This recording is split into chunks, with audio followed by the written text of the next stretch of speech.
Yes, the shape. Let's find that. And every conversation explores the art of thinking beyond the obvious. And today I have my special guest. One of his advocacy to be realizing your potential, to give you your potential at its best. No other than Mr. Ross Keating. Thank you, Daniel. Pleasure to be here. Welcome, Mr. Ross on Abstract Essay. And can you please introduce more about yourself to that I guess? Sure. A lot of people find in B2B, B2C that 3 out of 4 people say no to them. And for the last 20 years, I've worked with businesses who have had that problem. And I help them overcome it by looking at their businesses because they want to how to generate more leads, how to close them into a sales, do it faster, and get more customers to come back. And I work with them using integrated sales and marketing strategies, particularly using personality science, artificial intelligence, and customer relationship management strategies and systems. So it's all integrated together, and you're looking at the business from the whole length of the journey of prospects and customers to there. So I've been doing that for 20 years. I had a corporate career before then, but this is where I enjoy living because my mission in life is actually to give anybody who talks to me an aha moment and make them smile. And thank you so much for sharing your knowledge and wisdom to the world, Mr. Ross. Thank you. And today, let's talk about how knowing your personalities or how knowing by your personalities can significantly increase your sales and influence. So, Mr. Ross, beyond the basic demographics, why is it understanding a buyer's core personality or buying style the key that unlocks significantly higher conversation rates? Okay, when we talk about personality, we talk about you've got the avatar, your ideal customer profile, and that's made up of all the demographics and psychographics of what you use to create your profile.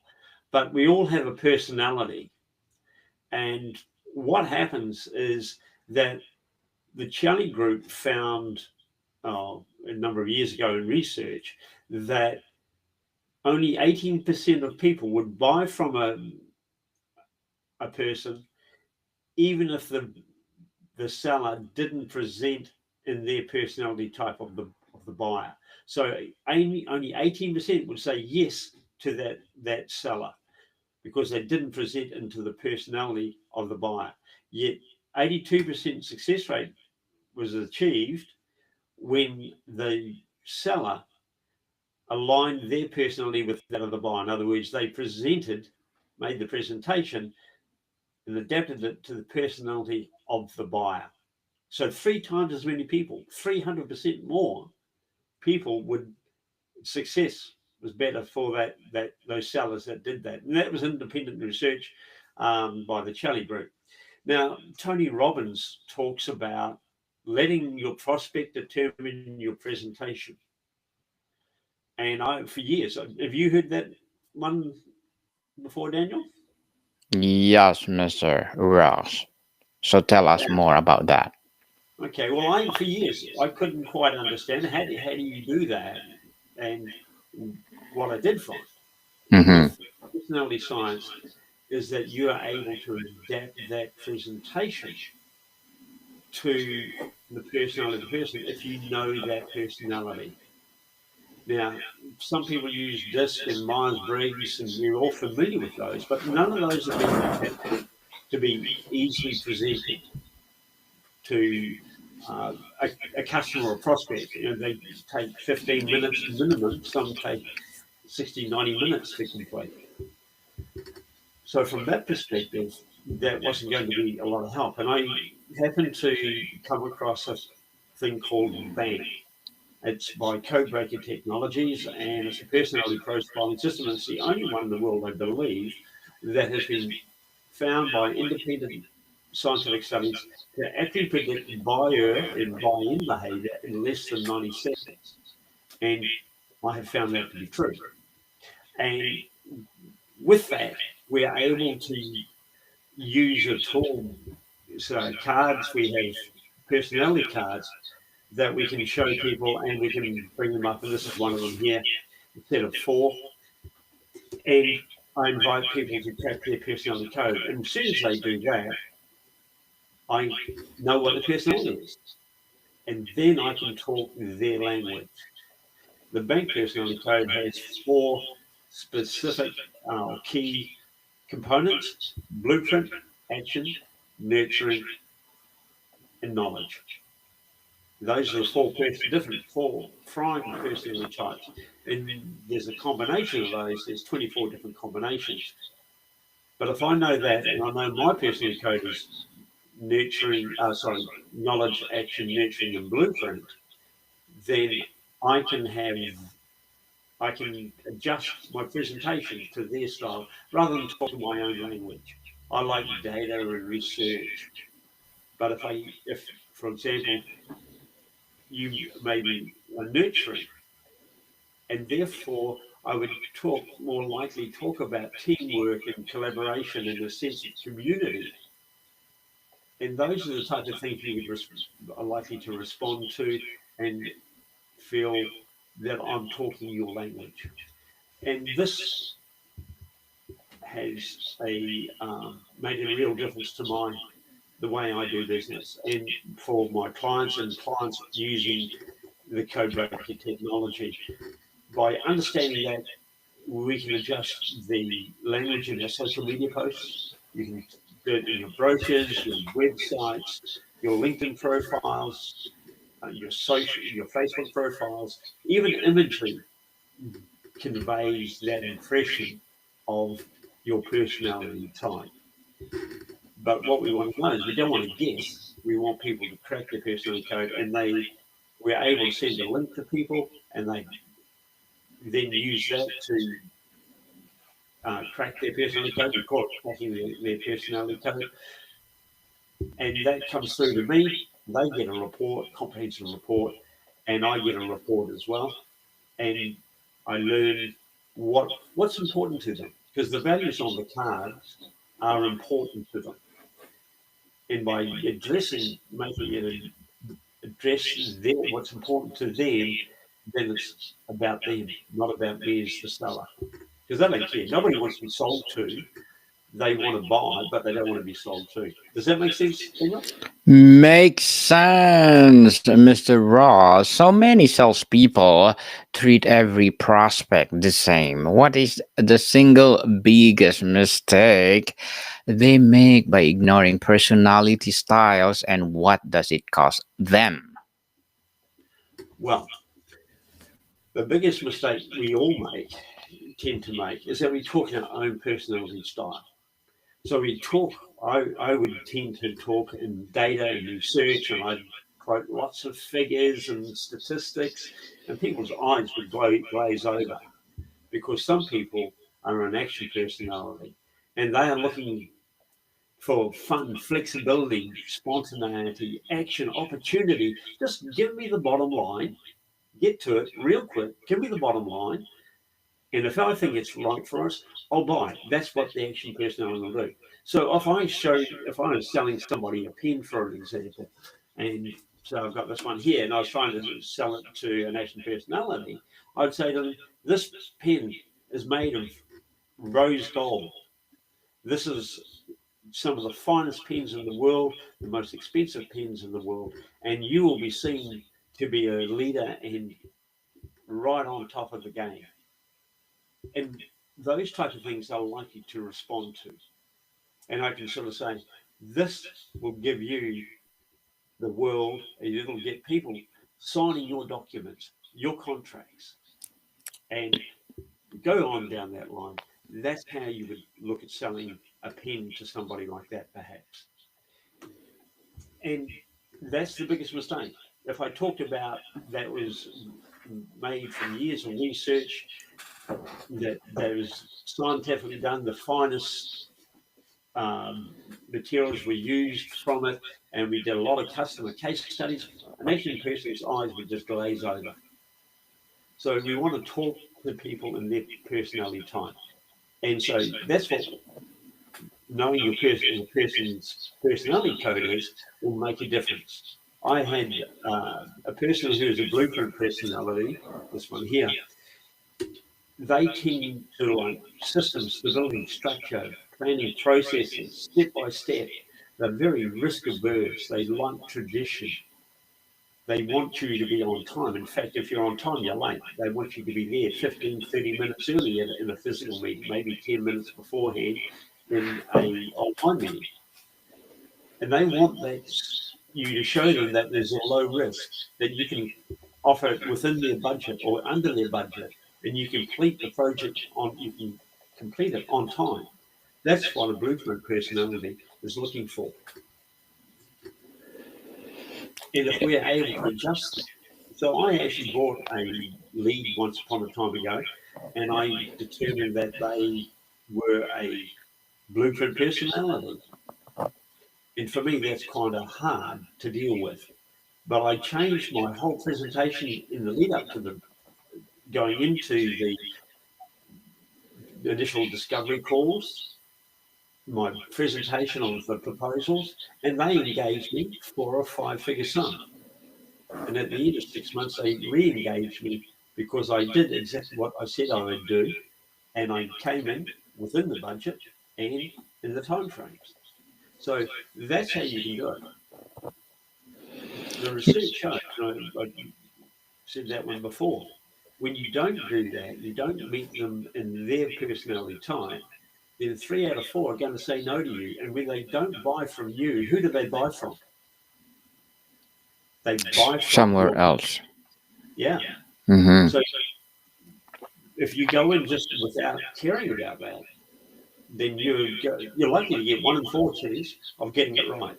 Got a 3 out of 4 chance of getting it wrong.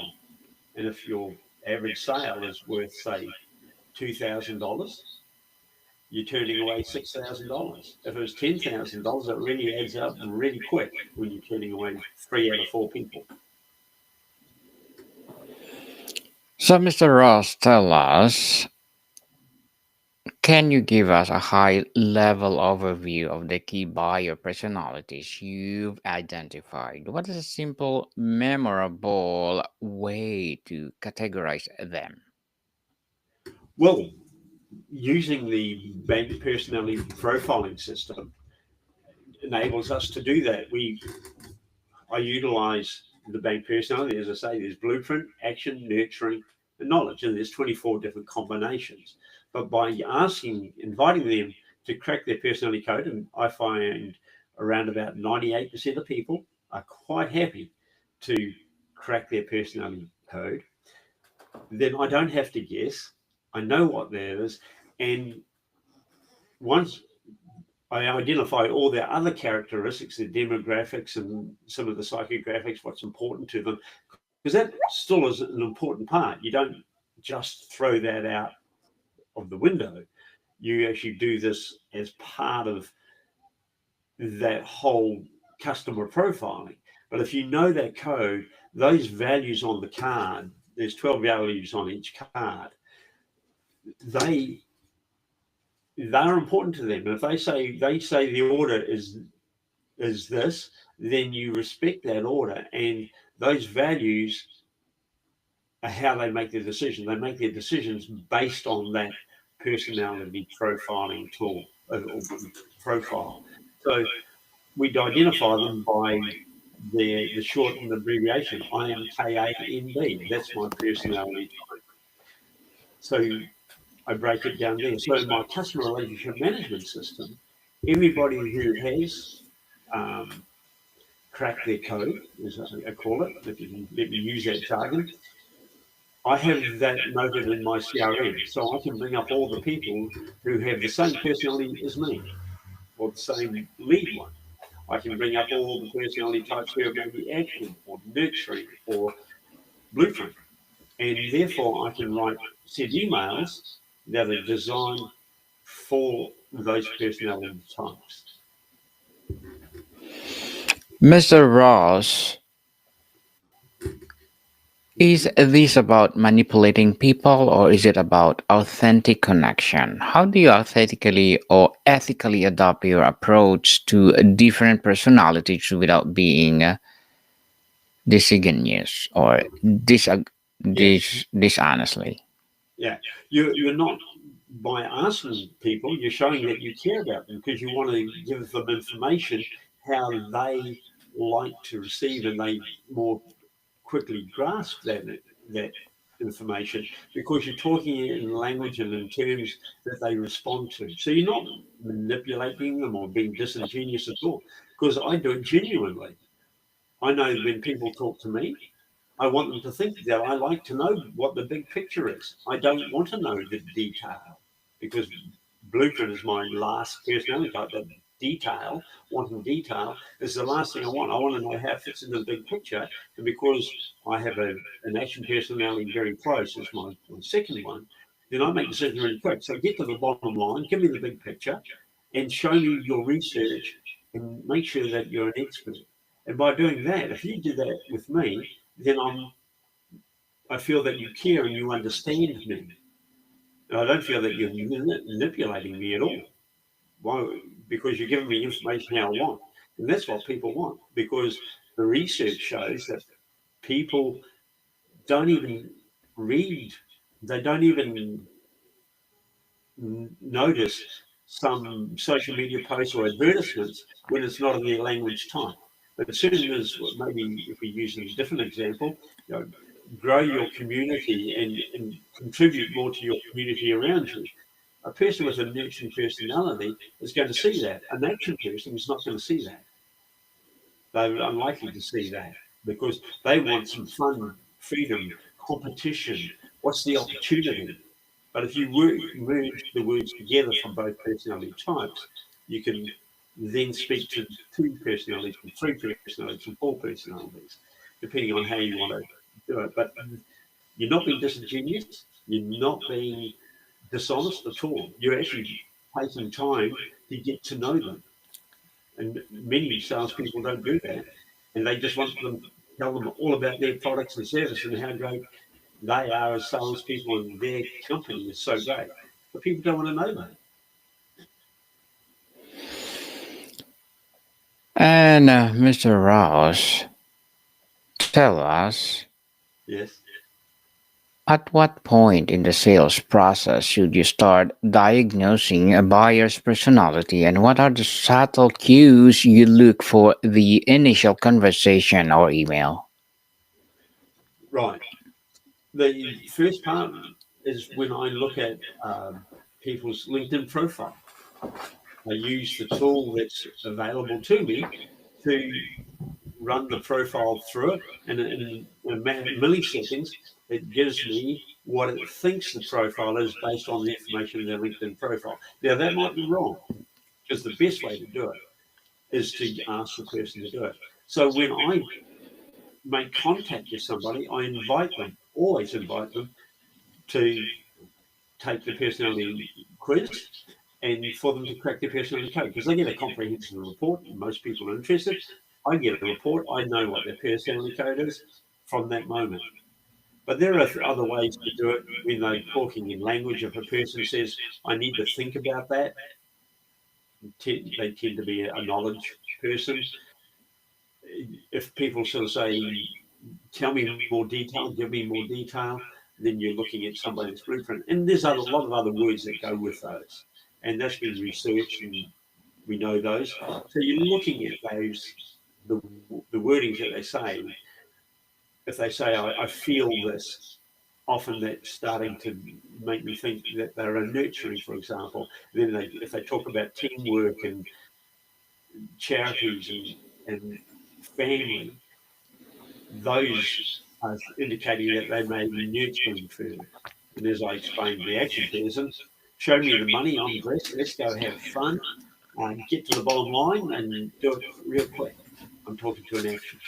So you're looking for those type of clues, word clues, clothing, desks. If you look at desks, those are the type of things. But the best way is always ask the person, and very few people don't ask. Yeah, to say no, they don't. They won't do that.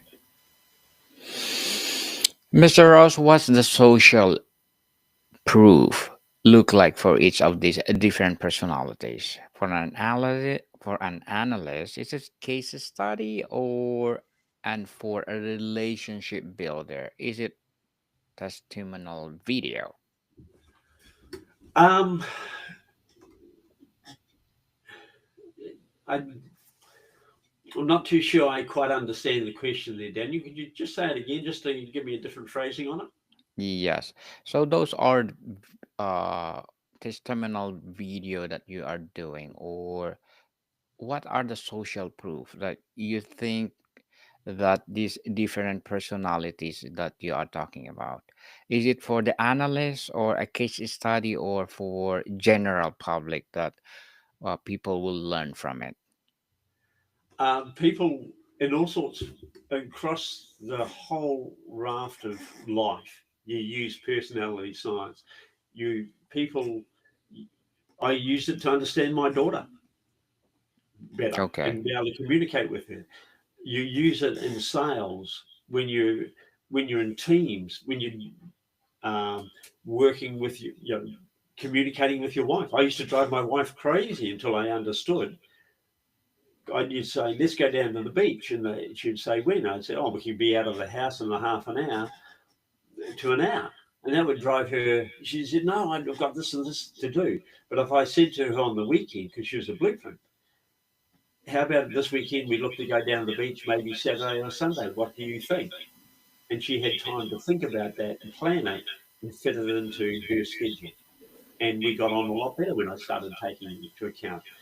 In sales, obviously we talk about it in sales, but if you're talking in teams, people take information. So if you're trying to get a marketing team together and work together, or customer service and marketing, maybe the accounts payable and the sales team working, you've got different personalities working. So if you know what they are, then you can adjust your language to influence them. Because it's not about sales is really about influence. You're not selling because nobody wants to be sold to. So you want to influence them to come to a decision in your favour, perhaps, or compromise. You're able to better reach a compromise because you understand what's important to them and they understand what's important to you. Because you tell them what your personality type is. I always tell people what my personality type, KAND, knowledge, action, nurturing, blueprint. Does that help? That helps, Mr. Ross. And how can sales team track the ROI of implementing a personality focused sales methodology? What metrics would show it's working? Well, you can track the if you start way at the social media side or marketing side, and you're using different um, styles for social posts for each of the personality types, you can see which one people are responding. Is it working there?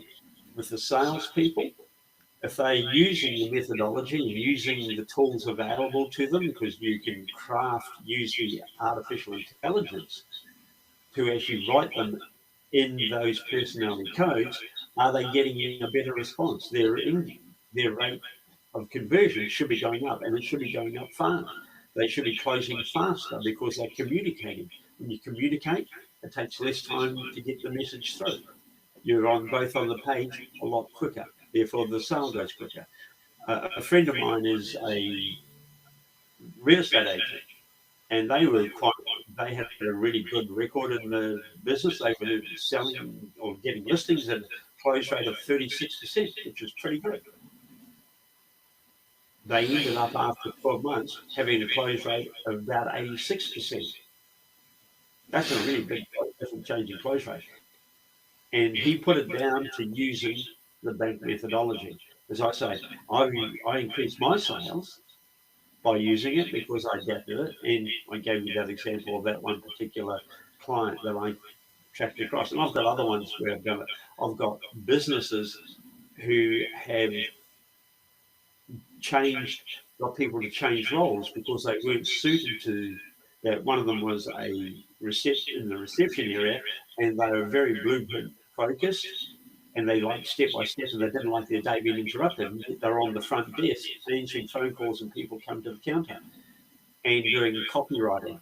They moved them full time into the marketing role and got somebody who was more action and nurturing orientated, who liked to be helping people and could cope with interruptions during the day. So it applies to all parts of the business, and that's how you can see the difference in a business. But in the sales side of it, you should be seeing the more leads being generated, more of them being closed faster, and more customers buying more. Mr. Ross, before we wrap up our discussion for today, I'm inviting you to please do listen to my other podcast, people. My other podcast, because my abstract essay is already in fifth season. Abstract poetry in second season. I'm a book 101 review in fifth season too. Comedy 101 in third season. And my food 101 in fifth season as well. Geography 101, love letters. Movie 101, review music 101 are in fourth season. Science 101 and sex 101 in second season, and my baby podcast, Law 101, Mental Health and Bible Verses 101. Please listen to them wherever you listen your podcast. So, Mr. Ross, for a salesperson who feels they are not naturally psychologists, what is the first most manageable step they can take to begin weaving these understanding to their daily conversation? The first thing they would pay them to do is to find out more about the bank methodology, because that's the only way. Because it's like any training, any system, DISC, Myers Briggs, any type of thing, you need to do a little bit of training and learn how to use it. But that's what I would do. But the key thing is learn, look and listen, and particularly listen to the words that they use so that they are able to respond to people in the language that they're using. That's, that would be the first thing. Thank you, Mr. Ross, for sharing your knowledge and wisdom to the world. Thank you. And can you please invite our listeners to support your business, your advocacy, or whatever projects that you're doing right now? I'm working on with some law firms at the moment, talking to them about how they might use bank in their organisations, and I'm been talking to some other consultants about using the bank methodology, and including recruitment consultants and HR consultants. Yes, people, let's support Mr. Ross Keating because if you support him, for sure, more empowering advocacy will rise. So, Mr. Ross, thank you so much for your time. Daniel, thank you so much for your time and inviting me to be on your show. I really do appreciate it, and I'm amazed at all the podcasts that you're doing. So I will support you the best I can as well. Thank you very much for an enjoyable 30 minutes. Likewise, Mr. Ross, and keep up the good work and let's empower people all over the world through your expertise. So, more to come, people. See you soon.